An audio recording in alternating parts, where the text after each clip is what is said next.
मेरी शादी को 20 साल हो गए थे। मेरे 2 बच्चे थे, 16 साल का एक बेटा और 12 साल की एक बेटी। मैं अपने सास ससुर और बच्चों के साथ अपने ससुराल में रहती थी और मेरे पति दूसरे शहर में नौकरी करते थे। वह हर महीने हमें खर्चे के पैसे भेजते थे और खुद 4-5 महीने में एक बार घर आया करते थे। मेरी शादी की 20वीं सालगिरह थी तो मेरे बच्चों ने अपने पापा को सरप्राइज़ देने के लिए मुझे जिद करके मेरे पति के पास अकेले भेज दिया। जब मैं अपने पति के फ्लैट में पहुंची तो शादी के 20 साल बाद अपने पति की सच्चाई जानकर मेरे होश उड़ गए। माँ देखो, अब तो टिकट भी बुक हो चुकी है, अब तो मान जाओ। यह बोलते हुए नुपुर का 16 वर्षीय बेटा शुभम अपनी माँ को मोबाइल पर ही कंफर्म टिकट दिखाता है। नुपुर कुछ बोलती उसके पहले ही उसकी 12 वर्षीय लड़की छुटकी अपने भैया की तरफ देखते हुए कहती है, सच में भैया, हो गई बुकिंग, अब माँ को कोई नहीं रोक पाएगा अपने पिया मिलन से। नुपुर अपने बच्चों की तरफ देखते हुए कहती है, तुम दोनों को क्या हो गया है, क्या जिद लेकर बैठ गए हो? और छुटकी, तुम यह सब क्या बोल रही हो? पढ़ाई में तो मन लगता नहीं, हर वक्त फिल्मी ड्रामा करने में लगी रहती हो, बाज नहीं आती हो तुम। शुभम खुशी से एक बार माँ की तरफ और एक बार छुटकी की तरफ देखते हुए कहा, माँ, कितना अच्छा लगेगा पापा को जब वह तो मैं अपने शादी के 20वीं सालगिरह पर अचानक से अपने दरवाजे के पास देखेंगे।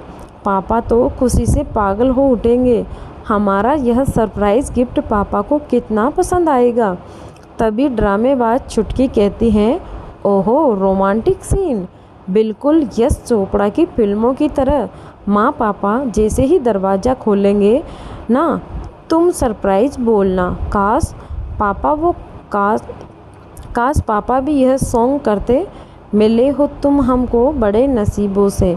छुटकी और शुभम की बातें सुन नुपुर कहती है, तुम दोनों को शर्म नहीं आती? माँ के सामने ऐसा बोल रही हो छुटकी, इसमें शर्म की क्या बात है? आजकल तो प्यार खुल्लम खुल्ला होता है। नुपुर अपने पुराने दिनों को याद करते हुए, प्यार तो हमारे ज़माने में होता था, तीर नज़रों से चलती थी, घायल यह दिल होता था।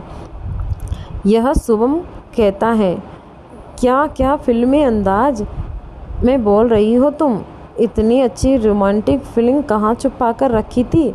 शुभम की बात सुन अपनी भावनाओं को संभालते हुए नुपुर बात को घुमाते हुए, दोनों यह क्या लेकर बैठ गए तुम? सब जानते हो कि तुम्हारी दादी जी और दादाजी की तबीयत बिगड़ी रहती है, कैसे छोड़ जाऊं मैं तुम सबको? शुभम कहता है, माँ, कौन सा तुम साल भर के लिए जा रही हो? बस 1 महीने की तो बात है। यह लम्हा सिर्फ तुम और पापा के लिए, जो एक साथ गुजारेंगे ना, कोई परिवार ना कोई जिम्मेदारी, बस तुम और पापा, तुम्हारे साथ बस कुछ पल जो सिर्फ तुम दोनों के होंगे। तभी नुपुर के साथ, जो कुछ दिनों से ही देख रही थी कि दोनों बच्चे अपनी माँ को उनके बेटे के पास भेजना चाहते हैं, कहती है, मान जाओ नुपुर, चली जाओ, मैं यहाँ संभाल लूँगी। कुछ बोलती उसके पहले ही उसके मुंह पर हाथ रखते हुए शुभम, माँ, 2 दिन बाद की बुकिंग है, तैयार रहना। नुपुर अपने मुंह से शुभम का हाथ हटाते हुए, इतनी जल्दी? तुम दोनों भी ना सोचते तक का समय नहीं देते। शुभम अपने मोबाइल की तरफ देखते हुए, माँ, इस टेक्नोलॉजी के ज़माने में सिर्फ मोबाइल ही सोचते हो, तुम बस तैयारी करो जाने की। अब तो सबकी बातें सुन नुपुर का भी मन अपने पति मनीष की तरफ छूट रहा था। उसके पसंद के मोतीचूर के लड्डे बनाने लगी। नुपुर के हाथों से बने मोतीचूर के लड्डे मनीष को बहुत पसंद थे। मनीष की नौकरी दूसरे शहर में है, अच्छी पैकेज मिलती है मनीष को वहाँ। यहाँ उनका पुश्तैनी मकान है जहाँ वह अभी मनीष के माता पिता और अपने बच्चों के साथ रहती हैं। जब नुपुर बिहाकर आई तो इसी पुश्तैनी घर में उसका स्वागत हुआ। मनीष के साथ वह कभी वहां जा नहीं सकी। सास ससुर की देखभाल, फिर शुभम और छुटकी का जन्म, बस धीरे धीरे यही दुनिया बन गई उसकी। मनीष हर महीने अकाउंट में पैसे भेज दिया करता है। उसी पैसे से नुपुर घर का खर्चा चलाती थी। 4-5 महीने में मनीष का आना बस 2 दिन के लिए ही होता था। उस 2 दिन में भी सब उसे घेर कर बैठे रहते। नुपुर और मनीष बहुत कम ही मिल पाते थे। आज नुपुर पूरे मन से तैयारी कर रही थी मनीष के पास जाने की। शुभम उसे देख ट्रेन में बिठा दिया। एक बच्चे की तरह उसे पूरे रास्ते का डिटेल्स दे रहा था, क्योंकि अब उसकी माँ को इतनी दूर भेजना, वह भी अकेले, एक डर उसे भी सताने लगा। नुपुर शुभम को समझाते हुए कहती है, शुभम मैं बच्ची नहीं हूँ, वहाँ जाकर तुम्हें फ़ोन करती हूँ। शुभम कहता है, माँ देखो एड्रेस तुम्हारे मोबाइल पर सेंड कर दिया है, ठीक वही जाना। भेजने की जिद तो शुभम की भी नहीं थी, लेकिन अब उसकी माँ वहाँ ठीक से पहुँच जाएगी कि नहीं, इस डर से अब वह परेशानी में आ गया। शुभम की आंखों के सामने से उसकी माँ की ट्रेन छूटने लगी। अब नुपुर भी खुश थी कि ट्रेन की खिड़की से ठंडी हवाओं के साथ उसके बीते हुए पल भी उसके साथ जाने लगे। आज भी वह पल उसी तरह सजे हुए थे जैसे नुपुर ने सजाए थे। इतने सालों में अब नुपुर और मनीष इतने दिनों एक साथ रहेंगे। टाइमिंग देख लो। नुपुर अंदाज़ा लगा चुकी थी कि जब वह मनीष के घर पहुंचेगी तो वह घर में ही होंगे। रात के पहर भी नुपुर की आंखें ही आंखों में कट गई। सुबह 6:10 हो रहे थे कि शुभम का कॉल आया। अब उतरने का समय हो गया है, तुम देखकर उतरना, एक ऑटो पर उस एड्रेस पर चली जाना। नुपुर ने हंसते हुए कहा, शुभम तुम टेंशन मत लो, मैं वहाँ पहुँचकर तुम्हें फ़ोन करती हूँ। ऑटो पकड़ नुपुर उस पते पर पहुँच गई। धीरे धीरे दरवाजे तक पहुँची। बेल बजाने के पहले नुपुर अपना हुलिया अपने हाथों से ही ठीक करने लगी। ठीक करते उसने बेल बजा दिया।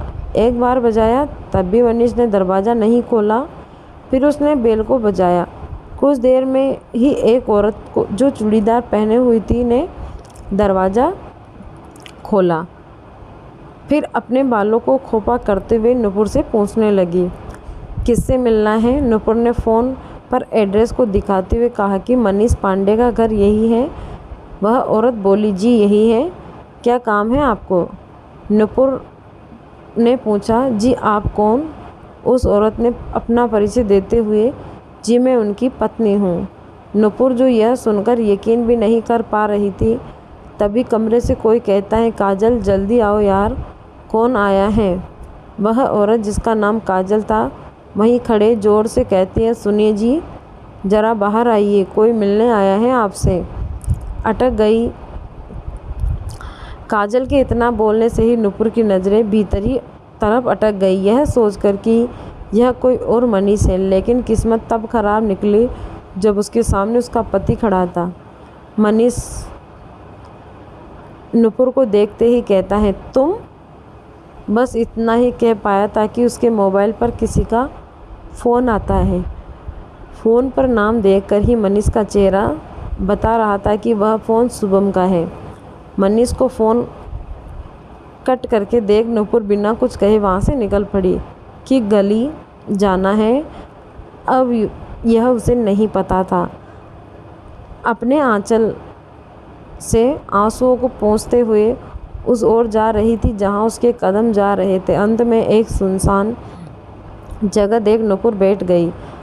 2 पल बैठ शांति से कुछ देर सांस लेना चाहती थी, लेकिन शुभम का फ़ोन था कि घर आ रही हो, कितने बजे पहुँची? नुपुर की हिम्मत नहीं थी कि नुपुर का काम फ़ोन था कि बजे ही जा रहा था। नुपुर की हिम्मत नहीं थी कि उस फ़ोन को बता सके कि उसे, लेकिन आज बात तो करनी ही थी। उसे अपने आंसुओं को पोंछकर अपनी बोतल से पानी निकाल कर पीकर अपने गले की आवाज़ को नॉर्मल करते हुए फ़ोन रिसीव करती है। शुभम? क्या माँ, फ़ोन क्यों नहीं उठा रही हो? सॉरी माँ, मेरी वजह से तुम्हें परेशानी हो रही है। मुझे ऐसा सरप्राइज़ नहीं देना चाहिए था। पापा से अभी एक बात हुई है जो वो दूसरे शहर गए हैं काम से। माँ तुम भी जो भी टिकट मिले फ़ौरन चली आओ। उसमें ही माँ मुझे बहुत टेंशन हो रही है। नुपुर बस शुभम की बातें सुन रही है और हम हूँ ही कह पा रही है। गले से उसकी आवाज़ ही नहीं निकल रही। शुभम ने तो फ़ोन कट कर दिया, लेकिन कुछ देर पहले जो उसे सरप्राइज़ मिला उसे वह कैसे भूलती। कितनी आसानी से मनीष ने भी झूठा बहाना बना दिया। लेकिन वह क्या करेगी, कहाँ जाएगी। एक सरप्राइज़ देने आई थी मनीष को अपनी 20वीं सालगिरह पर, लेकिन यहाँ तो मनीष ने ही उसे रिटर्न सरप्राइज़ गिफ्ट दे दिया। उसे इतने सालों में कभी भी मनीष की बातों से यकीन ही नहीं लगा था कि वो ऐसा भी कर सकता है। उसकी एक अलग दुनिया भी है, लेकिन वह जिससे जुड़ी हुई है वह भी मनीष की ही दुनिया थी। तो फिर मनीष ऐसा क्यों किया। मनीष का मन उससे ऊब चुका था, तो कभी बताया क्यों नहीं। आज मनीष की बेवफाई की सज़ा वह किसको दे, अपने सास ससुर को, उस सास ससुर को जिसके साथ रहते हुए इस 20 सालों में एक गहरा रिश्ता बन चुका था। घर परिवार बच्चों के चलते नुपुर जिम्मेदारियों में खोने लगी थी। खुद पर ध्यान ही नहीं दिया। हर कोने से मोटापा बढ़ रहा था, लेकिन मनीष को तो कुछ और चाहिए था जो उसका काजल में है, एकदम सुराही जैसा फिगर। वह तो बस एक बोझ बन चुकी है शायद मनीष की, लेकिन शुभम और छुटकी की जिम्मेदारी तो अभी भी वह उठा रहा था। यह सोच ही रही थी कि तभी शुभम का फ़ोन। माँ तुम्हें टिकट मिला। नुपुर खुद को संभाल कर झूठ बोलते हुए, बेटा लंबी लाइन है, मिल जाएगी, तुम टेंशन ना लो, मैं अभी टिकट की लाइन में ही खड़ी हूँ, मिल जाएगी, तुम टेंशन ना लो। उसकी बात ख़त्म होते ही कुछ फटे पुराने कपड़े पहने हुए बच्चे उसके पास आकर खाने के लिए कुछ मांगने लगे। तभी नुपुर को याद आया कि उसके बैग में मोतीचूर के लड्डू रखे हैं, जो अब शायद किसी को उसकी ज़रूरत नहीं थी। उसने उन बच्चों को वह लड्डू स्टेशन की तरफ बढ़ने लगी। सफ़र के बाद घर पहुंचती दरवाजे पर ही सुबह अपनी माँ को गले लगाते हुए, थैंक्स गॉड माँ आ गई, तुम सही सलामत घर वापस आ गए। तभी मायूसी से छुटकी अनजाने में ही कहा, माँ पापा को सरप्राइज़ देने गई थी, लेकिन खुद ही सरप्राइज़ हो गई। सुबह मेरी गलती थी कि मैं यह सरप्राइज़ का प्लानिंग कर दिया। अभी तक ठीक से घर के भीतर भी नहीं घुसी थी और सबकी नज़रों से खुद को बचाने की कोशिश करने का प्रयास कर रही थी कि उसकी सास, मेरा मुन्ना सारा दिन इस घर की जिम्मेदारी के लिए बेचारा इधर उधर धक्के खाता फिरता है। सुकून से घर की 2 रोटियां भी उसे नसीब नहीं होती। सबकी बातें और मनीष के प्रति सबका विश्वास देखकर खुद की आंसुओं को नहीं रोक पा रही थी।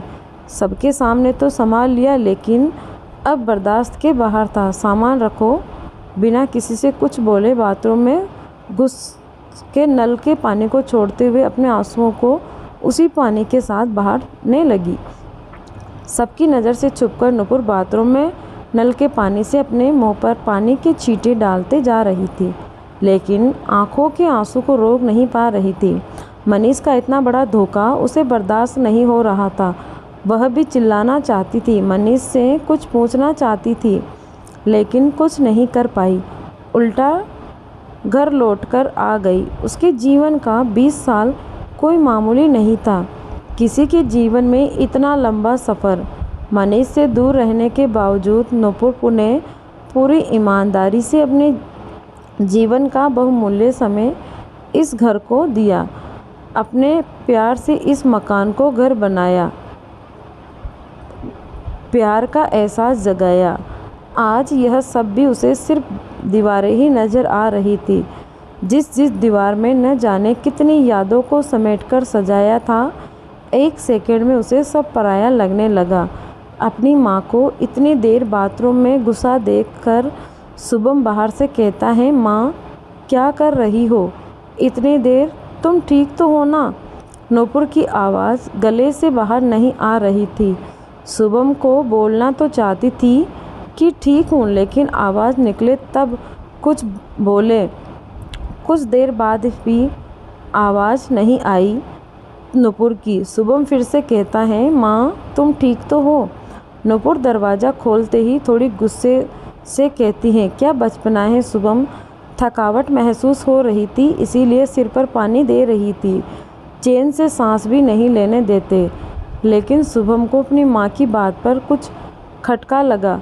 फिर खुद को समझाते हुए कि थकान तो हुई है माँ के पास जाकर, माँ चल मैं तुम्हें ब्लैक कॉफ़ी बनाकर पिलाता हूँ, तुम थोड़ी देर आराम कर ले। नूपुर ने भी मना किया। आज का भी मन और जिया दोनों ही जल रहा था। वह आप मुझे अपनी पलंग पर लेट गई, लेकिन मनीष और काजल का चेहरा देखते ही आंखें खोल देती। कुछ देर में शुभम भी ब्लैक कॉफ़ी लेकर आ गया।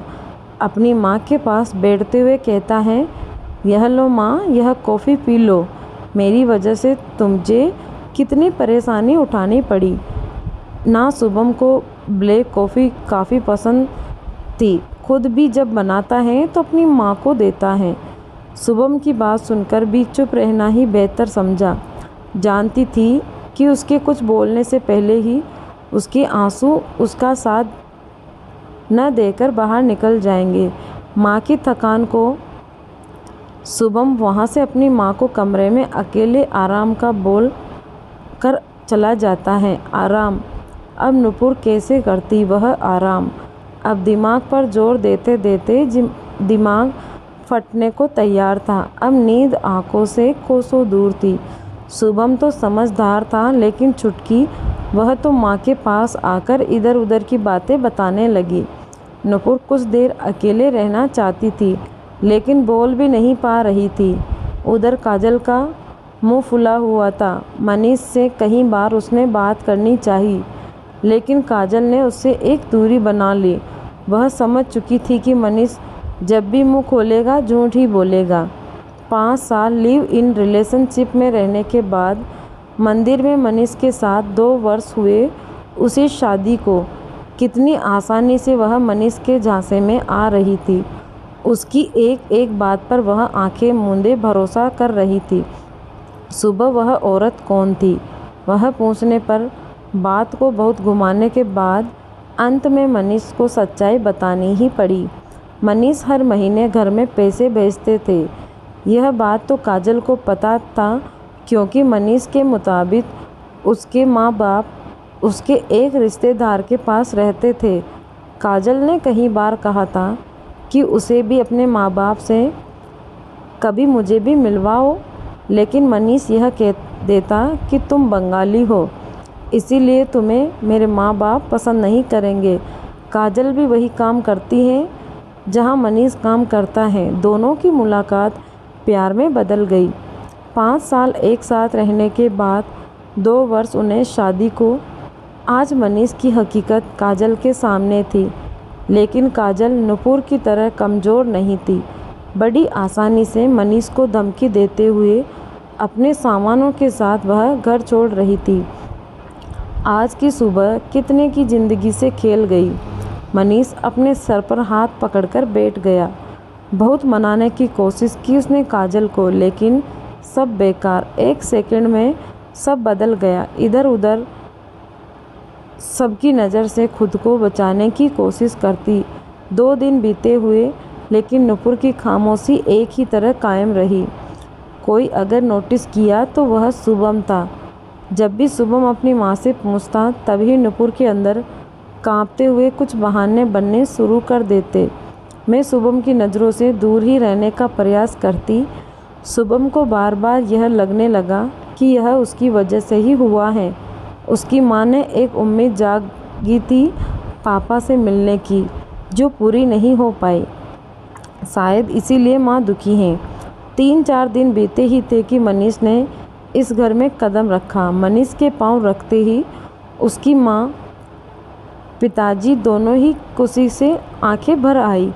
छुटकी भी पापा पापा की रट लगाए मनीष के आगे पीछे घूमने लगी।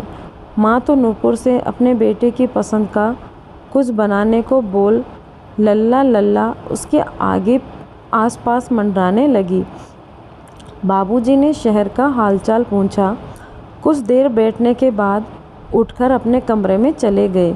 मनीष ने अपनी तिरछी निगाहों से कई बार नूपुर को देखना चाहा, लेकिन नूपुर को कोई फ़र्क नहीं पड़ रहा था।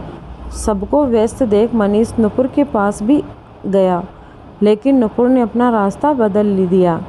आज उसने वही बनाया जो उसे और उसके बच्चों की पसंद थी। मनीष की माँ ने रात के व्यंजन को देखकर नूपुर को कुछ खरी खोटी भी सुनाई कि इसमें से एक भी ऐसा कुछ नहीं है जो मनीष को पसंद है, लेकिन नूपुर ने कुछ नहीं कहा। वह जानती थी कि एक माँ के लिए इतने महीनों के बाद अपने बच्चों को देखने की खुशी क्या होती है, चाहे उसका बेटा उसके पास रहे या ना रहे। मनीष के माँ बाप की परवाह वहाँ और जिम्मेदारी नूपुर ही उठाती रही थी। फिर भी अपनी संतान तो अपना ही होता है, इसीलिए उसने अपने सास से कुछ नहीं कहा। शुभम आज अपनी माँ के बदलते रवैये को देख रहा था। पापा के आने की खुशी में जिस माँ के हाथ थकते नहीं थे हजारों पकवान बनाने में, जैसे दिन रात निकल जाते थे। 2 दिन में ही जो माँ 6 महीने की कसर को पूरा करती थी, आज इतनी बदली क्यों है?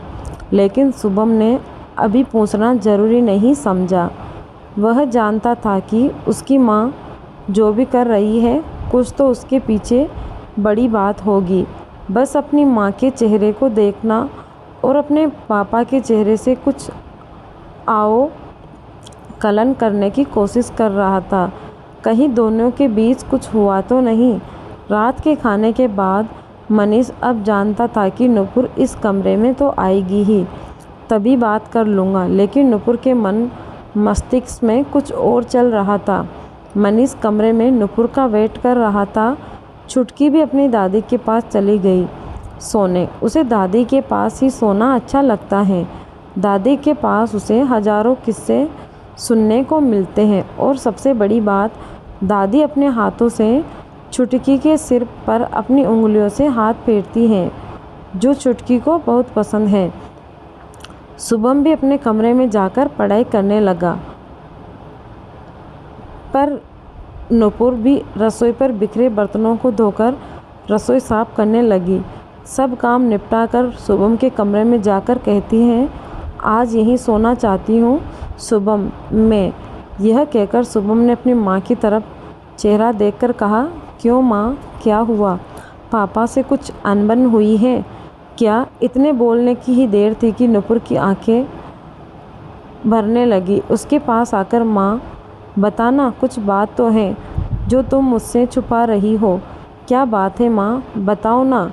नूपुर ने अपने कांपते होठ को दबा आंसुओं को रोकने की कोशिश करते हुए कहा, शुभम मुझे सोने दे, लाइट ऑफ कर दे बेटा, मेरा सिर दर्द से परेशान है।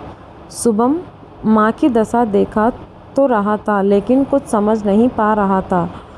उसने माँ का कहना मान लाइट ऑफ तो कर दी, लेकिन नींद ना तो नूपुर को आ रही थी, ना शुभम को और ना मनीष को। मनीष को इधर उस कमरे पर घड़ी की सुइयां देखता तो कभी दरवाजे की तरफ देखने में ही मनीष लगा था। बहुत देर के बाद भी जब नहीं आई तो मनीष उसे कमरे के बाहर खोजने लगा। कभी रसोई में देखता तो कभी बाथरूम की तरफ जाने लगा। उसकी माँ के कमरे में तो नूपुर जाएगी नहीं, तो उसे अंदाज़ा हो गया कि नूपुर शुभम के कमरे में है। उसकी हिम्मत नहीं हुई कि वह नूपुर को बुलाए।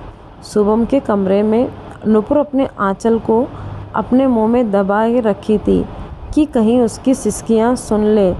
आज मनीष को देख उस दिन के घाव में फिर दर्द होने लगा।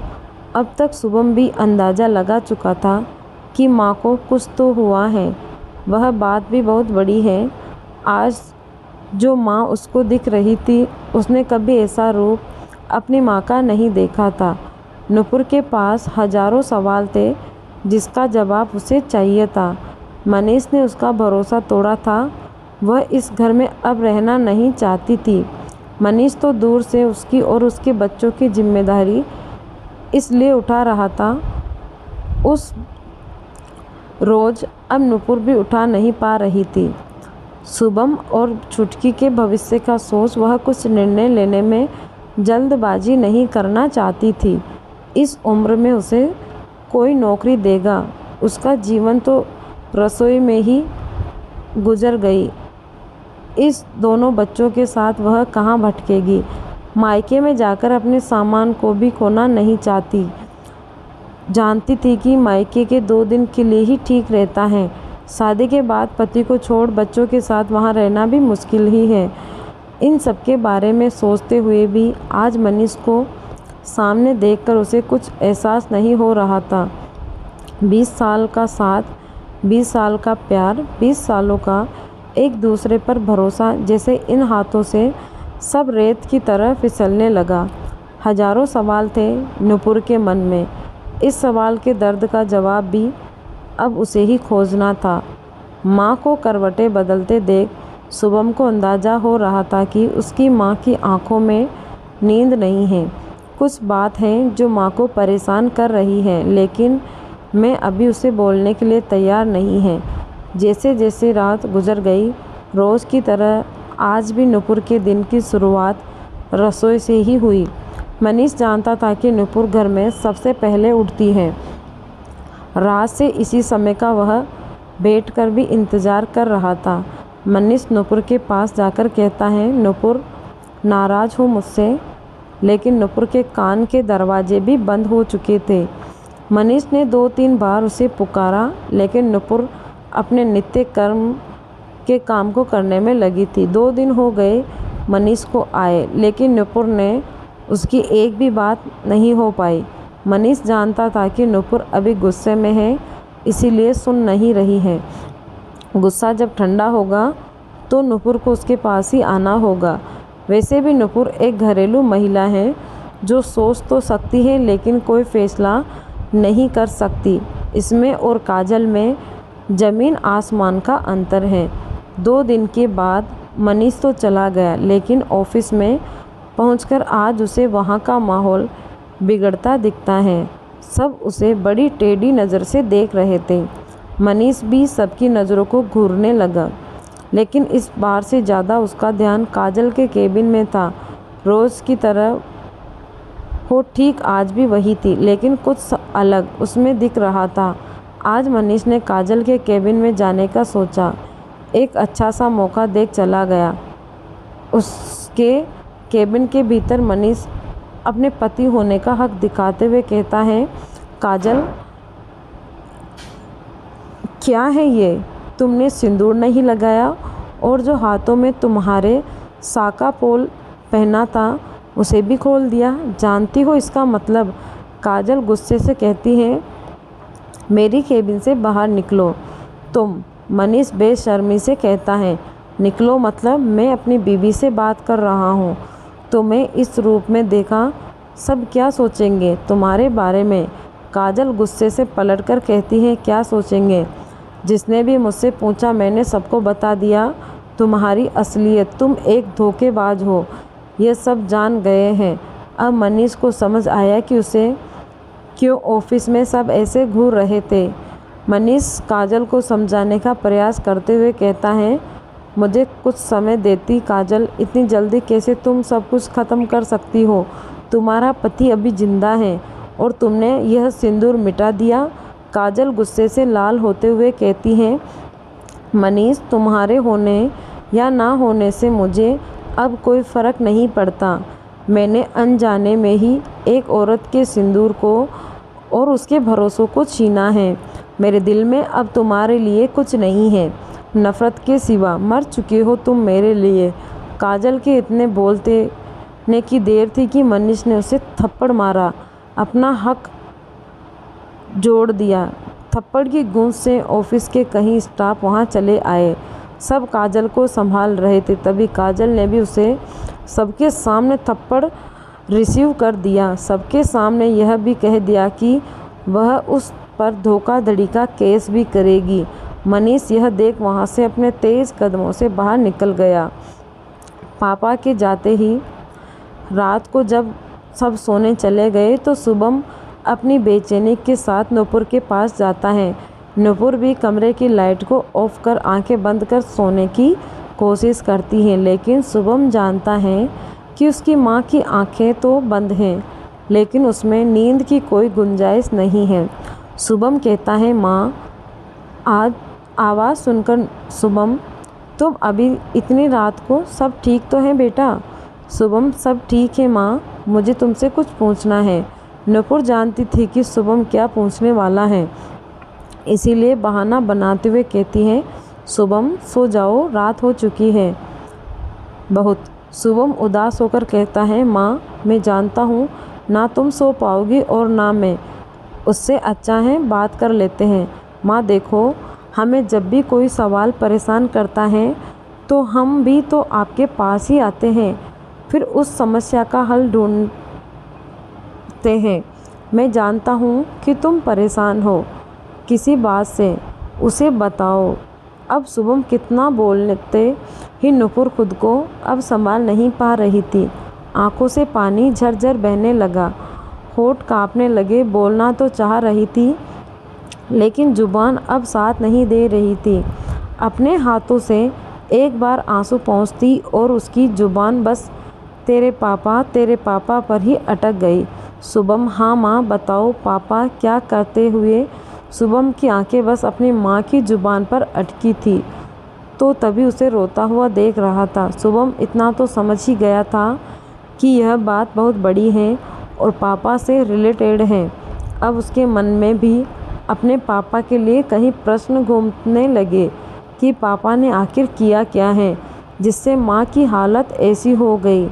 कुछ देर में शुभम को पकड़कर नूपुर कहती है, सबको धोखा दिया है शुभम, तेरे पापा ने हम सबको धोखा दिया है।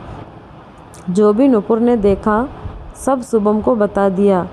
आज सच शुभम के सामने था। उसे तो विश्वास ही नहीं हो रहा था कि उसके पापा ऐसा भी कर सकते हैं। नूपुर उसे बोलती हुई कितनी सिसकियां भर रही थी, लेकिन शुभम कुछ देर तक बिल्कुल शांत था। अचानक एक प्रश्न अपनी माँ के सामने रखते हुए शुभम कहता है, माँ तुम क्या चाहती हो वह बताओ। यह प्रश्न सुनकर शुभम की तरफ देखते हुए नूपुर कहती है, मैं समझी नहीं। शुभम कहता है, माँ तुम क्या चाहती हो? ऐसे रोकर पापा से बिना बात किए दिन काटना चाहती हो कि कुछ सोचा है? शुभम के प्रश्न सुन नूपुर भी समझ नहीं पा रही थी कि आखिर सच में वह क्या चाहती हैं।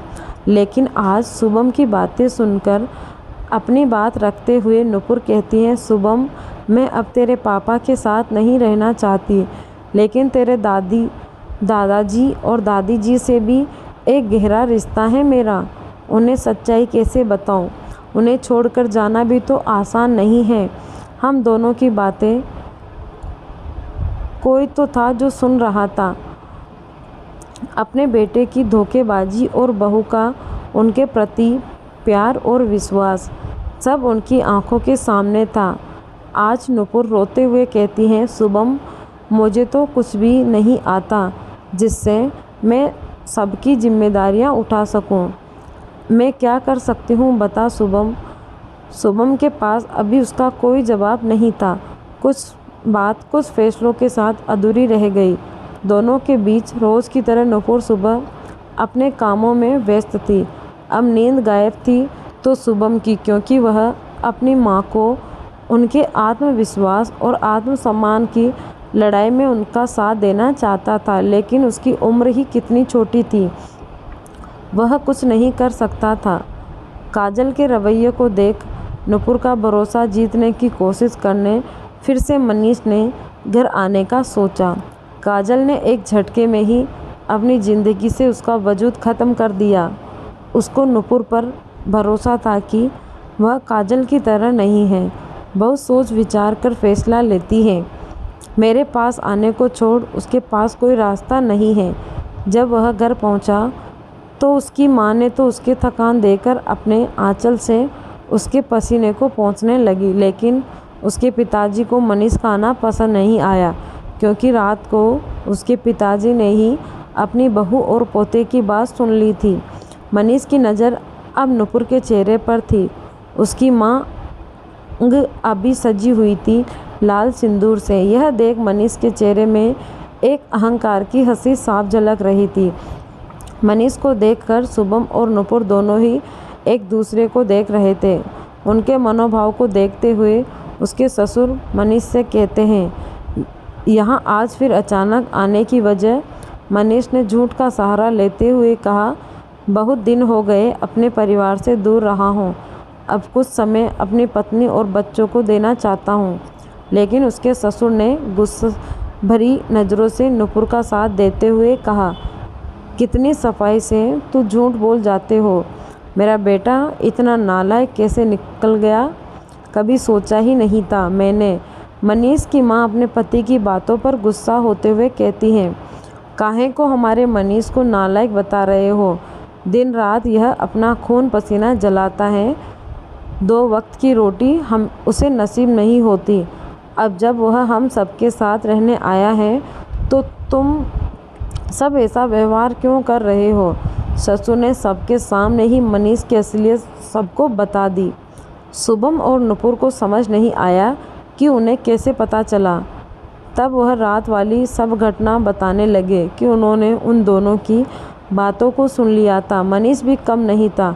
आज उसने फिर घटियापन का परिचय देते हुए सबके सामने अपने बाबूजी से कहा, बाबूजी, आप इस गंवार औरत का पक्ष ले रहे हैं। इसे तो घर में बैठ मगरमच्छ के आंसू बहाना ही आता है। आप भी शायद भूल रहे हो कि आपका सगा मैं हूँ, यह नहीं। मनीष के पिताजी गुस्से में कहते हैं, यह तो मेरी किस्मत है कि तुम मेरे सगे बेटे हो, शायद इसीलिए अब तक यहीं खड़े हो। कोई और होता तो धक्के मारकर बाहर कर देता। मनीष के पिताजी कहते हैं, प्यारी तो वह शुरू से ही थी, इसीलिए तो उसे इस घर की बहू बनाया था। मनीष अहंकार से कहता है, लेकिन खर्चा तो मैंने उठाया है ना इस परिवार का। मनीष के पिताजी अपने गुस्से को दबाते हुए कहने लगे, मनीष, सोच समझकर बात बोला करो। मुझे अभी भी पेंशन मिलती है। तुम जो पैसे भेजते हो जरा बहू से पूछकर बताना तो उससे क्या सब सही से चल जाता है? कितने बचत से यह सब घर चला रही हैं? मनीष अपने माँ की तरफ देखते हुए कहता है, माँ, देख रही हो पिताजी कैसे बात कर रहे हैं, उस औरत की तरफदारी कर रहे हैं। मनीष की बातें सुनकर नुपुर ने शुभम को चुटकी के साथ बाहर जाने को कहा। शुभम के गर्म खून को नुपुर पहचानती थी। अपनी माँ के बारे में अब शब्द सुन उसका खून भी खोल उठेगा।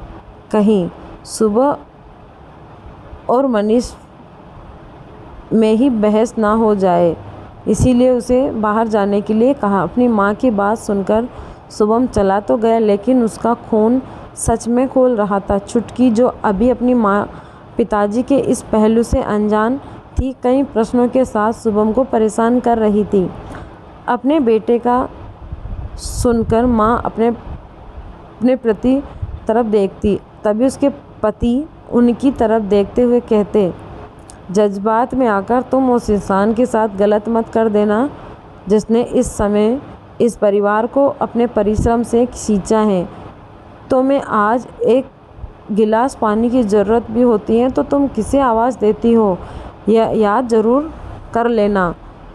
अपनी आँखों से फरेबी बेटे का पर्दा हटा सच का साथ देना। अपने पति की कठोर लेकिन सच्चाई से भरी बातों को मनीष की माँ भी झुठला नहीं सकती। नुपुर का एक एक कतरा पसीना बहा है इस परिवार में। अपनी माँ को इस तरह चुप देखकर मनीष माँ से कहता है, माँ बताओ चुप क्यों हो? तुम मेरे साथ हो कि इस औरत के साथ? तभी मनीष की माँ मनीष के गाल पर थप्पड़ जड़ते हुए कहती है, मनीष, क्या तब से औरत औरत लगा रखा है? नुपुर नाम है उसका, कि यह भी भूल गए? तुम्हारे बच्चे की माँ है वह। मनीष तेजी से नुपुर का हाथ खींचते हुए उसे कमरे में ले गया। आज माँ ने तुम्हारी वजह से मुझ पर हाथ उठाया। तुम अपनी औकात भूलो मत। मेरे टुकड़ों पर पलती हो तुम। अगर मैंने यह पैसे देना बंद कर दिए ना, तब समझोगी कि यह सब निकल जाएगी तुम्हारी अक्कड़। यह बोलते हुए देख नुपुर शुभम के कमरे में चली गई। शुभम ने अपने पापा की बात को सुन लिया था। अब मनीष की बातों से नुपुर के आंसू बह नहीं रहे थे। आज अपने आत्मसम्मान की चोट को उबारने का वक्त था। उस इंसान के साथ उसका यहाँ रहना मुश्किल था। शुभम ने भी माँ से कुछ नहीं कहा। वह ठीक से सो चुका था कि माँ जो भी फैसला करेगी वह उसका ही साथ देगा। अपनी माँ के आत्मविश्वास को टूटने नहीं देगा और न ही माँ को पिताजी के सामने हाथ फैलाने को बोलेगा। नुपुर के साथ साथ अब शुभम भी अपनी माँ के लिए सोच रहा था। रात को अपने ससुर के कमरे में जाकर अपना फैसला सुनाती हैं। नुपुर कहती हैं, बाबूजी, अब इस घर में मेरा रहना नहीं हो पाएगा। मैं बच्चों के साथ जाना चाहती हूँ, मैं उनके साथ नहीं रहना चाहती। यह सुनते ही उसकी सास, नुपुर यह क्या बोल रही हो? छोटी सी बात का बतंगड़ मत बनाओ। लड़का जात है, वह बाहर रहता है, भूल हो गई उससे, भटक गया। एक बार वह औरत जात का तो काम ही है कि पर्दे के में अपने पति के पीछे ही चलना, उसकी भूल को छुपा उसके साथ रहना। नुपुर अब बाबूजी की तरफ देखकर कम लफ्ज़ों में पूरी बात कहती हैं। बाबूजी, शायद मेरा जाना ही बेहतर होगा। यह कहकर बात को आगे ना बढ़ाते हुए नुपुर चली तो गई, लेकिन नींद किसी की भी आंख में नहीं थी। सुबह जब उठी तो दरवाज़ा खुला था। शायद मनीष जा चुका था। मनीष के जाने के बाद उसके ससुर ने नुपुर को जाने नहीं दिया। बुढ़ापे में अपने पोते पोती से उन्हें दूर न करने को कहा। नुपुर रहने तो लगी, लेकिन अब उस घर को अपनाने में उसे दिक्कत आ रही थी, जिससे कभी एक गहरा रिश्ता कायम था, आज परायेपन का एहसास हो रहा था। नुपुर के ससुर का नुपुर का उदास चेहरा देख तबीयत खराब रहने लगी। वह जानते थे कि नुपुर का यूं अचानक निकल जाना उसके और उसके बच्चों को काफ़ी भारी पड़ेगा। उन्होंने माया मोह की बातों से नुपुर को घर में रखा तो लिया, लेकिन मनीष के लौटने पर वह यहाँ नहीं रहेगी, यह समझ चुके थे। सब अपने में ही परेशान थे कि उनकी पड़ोसन से उन सबका काफ़ी हद तक उठना बैठना था। नुपुर के पास आती है जो नुपुर के उम्र की ही थी। नुपुर के भोलेपन की वजह से कहीं छोटे मोटे काम करवा लेती थी। नुपुर भी उसका हर काम बहुत ही सुंदर तरीके से करती थी। इस बार वह फिर से नुपुर से कहती है, नुपुर, मैं एक प्रॉब्लम में पड़ गई हूँ। नुपुर ने मनीष की करतूत के बारे में अभी तक बाहर वालों को नहीं बताया था। उसके सामने भी हिम्मत बांधे रहती हैं। अब किस प्रॉब्लम में फंस गई? मेरी बहन पड़ोसन कहती हैं, मेरी बेटी का जन्मदिन है कल, तुम्हें तो पता ही है। इस बार तुम ही खाना बना दो प्लीज़। तुम्हें तो खाना बनाना आता है। वह इस शहर में नहीं है और इतनी जल्दी कोई मिल नहीं रही है। तुम तो जानती हो कि मैं इतना कुछ नहीं संभाल सकती। 50 लोगों का खाना मुझसे नहीं होगा। मेरे हाथ का खाना तुम्हारे भैया को ही पसंद नहीं आता तो उन सबको क्या खाक पसंद आएगा? अगर तुम बना दो तो। नुपुर कहती हैं, ठीक है, कोई बात नहीं, लेकिन मैं तुम्हारे घर में नहीं, अपने घर में ही बनाऊंगी, तुम ले जाना। वह पड़ोसन भी बहुत खुश हो गई और चली गई। नुपुर के मन में अब एक नए विचार ने जन्म लिया। उस विचारों के साथ साथ शुभम को पड़ोस वाली सब बात बताई और वह भी कहा कि अगर वह होम डिलीवरी का बिजनेस चला ले तो कुछ पैसा आ जाएगा। शुभम, जो आज मोबाइल के तरह टेक्नोलॉजी को जानता था, अपनी माँ की बात सुन अचानक से उसके दिमाग में एक आइडिया आ गया। अब उसका ध्यान अपनी माँ की बातों पर नहीं था, वह कुछ अलग ही करने की तैयारी करने लगा। दूसरे दिन जब उसकी माँ पड़ोसन के लिए रात के डिनर की तैयारी कर रही थी, तो उसके हर खाने के आइटम को अपने मोबाइल पर वीडियो बनाना शुरू किया। नुपुर अब भी अनजान थी कि शुभम के दिमाग में क्या चल रहा है। उसने बार बार पूछा कि उसे आज अचानक वीडियो की क्या सूझी, लेकिन शुभम ने बस यही कहा कि उसका मन हो रहा है आज वीडियो बनाने की। नुपुर जानती थी कि शुभम मोबाइल में ही पड़े रहता है, इसीलिए उसने इस बात पर ध्यान नहीं दिया। सब नुपुर के हाथ की खाने की तारीफ कर रहे थे। सबकी बातें सुन शुभम को एक उम्मीद नज़र आ रही थी। वह रात में बैठकर कुछ ना कुछ मोबाइल पर करने लगा। अब तो रोज़ की ही बात हो गई। शुभम और चुटकी रोज़ ही कुछ ना कुछ फरमाइश करते कि यह बनाओ तो वह बनाओ। उसकी माँ अब भी बनाती। सब सुबह अपने मोबाइल में कैप्चर करता शुभम। नुपुर अब अपने बेटे की इस नई हरकत से परेशान थी। उधर मनीष एक ही ऑफिस में काजल के साथ काम तो कर रहा था, लेकिन ऑफिस में अब उसकी कोई इज्जत नहीं बची थी। उसे काजल के लगाए गए आरोपों का सामना करना पड़ रहा था। घर में पैसे भेजना तो उसने बंद ही कर दिया था, इस उम्मीद में कि कहीं ना कहीं पैसे के अभाव में नुपुर के पास लौटकर आएगी ही। अचानक से एक दिन नुपुर की सासू माँ अपने पति से कहती है, महीने हो गए हैं उस बात को, लेकिन मेरा बेटा अभी तक घर नहीं आया, न ही फ़ोन करता है। ज़रा आप फ़ोन करके पूछ तो लीजिए। 8 महीने हो गए हैं। अपनी पत्नी की बात को सुनकर मैं उन्हें गुस्से भरी नज़रों से देखते हुए कहते हैं, उससे कभी तुम्हारी परवाह की है क्या? बोल गया है कि हम उसके पैसे खाते हैं। अपनी पत्नी और बच्चों की जिम्मेदारी जो नहीं उठा सकता, उस नालायक इंसान से मेरा कोई ताल्लुक़ नहीं है। मनीष ने नुपुर को झुकाने के लिए उसका खर्चा बंद तो कर दिया, लेकिन मैं नुपुर को जानता हूँ, उसके स्वाभिमान को ठेस पहुँचाई है तुम्हारे बेटे ने। मैंने नुपुर के नाम से एक फ्लैट खरीद लूँगा।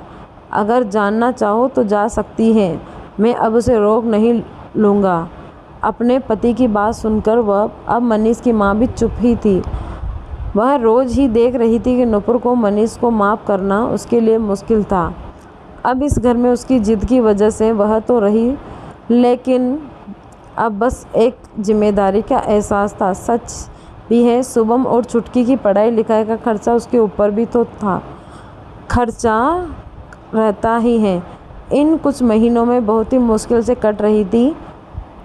उन सबकी पहले ही बचत से ही सब अब तक चलने की कोशिश कर रही थी। एक दिन अचानक से नींद खुलते ही शुभम अपनी माँ को गले लगाते चिल्लाता है। उसका पागलपन देखकर सब उससे पूछ रहे हैं कि आखिर उसे क्या हुआ है। शुभम ने सबके सामने ही अपने मोबाइल को खोलते हुए दिखाया कि उसकी माँ की वीडियो फेमस हो चुकी हैं। अब उसके 11,017 सब्सक्राइबर हैं। नुपुर को इस विषय में कुछ भी जानकारी नहीं थी। अपने माँ के वीडियो में सब कमेंट को शुभम ने पढ़कर सुना रहा था। सबको आपकी रेसिपीज़ पसंद आई हैं। उसे एक ब्रांड ने पसंद भी किया है। उसके अकाउंट में 3,000 रुपये जमा हो चुके हैं। नुपुर को शुभम की बात अभी समझ में नहीं आ रही थी।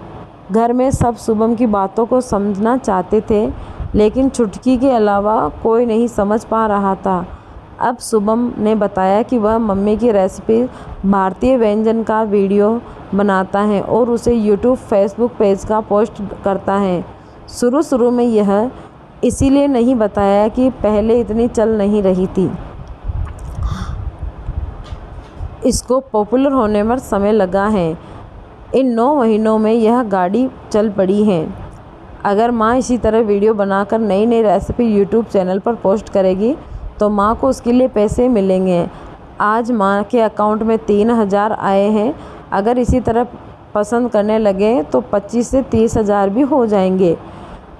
इतना बोलते की देर थी कि नुपुर की आंखें बहने लगी। उसे उम्मीद ही नहीं थी कि वह भी कुछ कमा सकती हैं, लेकिन शुभम ने उसके रास्ते में एक उम्मीद जगाई है। आज छोटी रकम ही सही, लेकिन यह उसकी खुद की कमाई थी। खुशी के आंसू बहते देख शुभम ने उसे गला से लगा लिया। आज 2 वर्ष होने को है। नुपुर को काफ़ी टाइम से वीडियो बना रही है, अब खुद मोबाइल में व्यस्त रहती हैं। उसने भी कुछ लिखा है उससे, जिसकी ज़िंदगी अब पहले और अब भी नूपुर में काफ़ी बदलाव आए हैं। नूपुर का पहनावा, उसका आत्मविश्वास पहले की अपेक्षा काफ़ी हद तक बदल चुका है। इस घर का खर्चा अब अच्छी तरह से चल रहा है। शुभम और चुटकी की पढ़ाई भी अपने हिसाब से आगे बढ़ रही है। फिर एक दिन दरवाजे पर दस्तक देख सबको हैरानी हुई। नूपुर नहीं दरवाज़ा खुला। नूपुर के बदलाव को आंखें फटी की फटी रह गई। यह जिस नूपुर को जानता था, उस नूपुर के चेहरे और पहनावे में काफ़ी अंतर है। नूपुर ने जैसे ही देखा कि सामने मनीष है, तो वह अपने कमरे में चली गई। मनीष की हालत बिगड़ चुकी थी। दबला पतला शरीर, आंखें धंस गई थी। अपने बेटे की इस स्थिति को देख उसकी माँ उसे अपने कमरे में ले गई, जहाँ मनीष को देख उसकी माँ की आंखें नम हो गई थी। तो वहीं अपनी माँ की उजड़ी माँ को देखकर उसे समझते देर न लगी, उसके बाबूजी अब नहीं रहे। उसकी माँ ने बताया कि उसने जो नूपुर के साथ किया, उस सदमे में वह सहन नहीं कर पा रहे थे।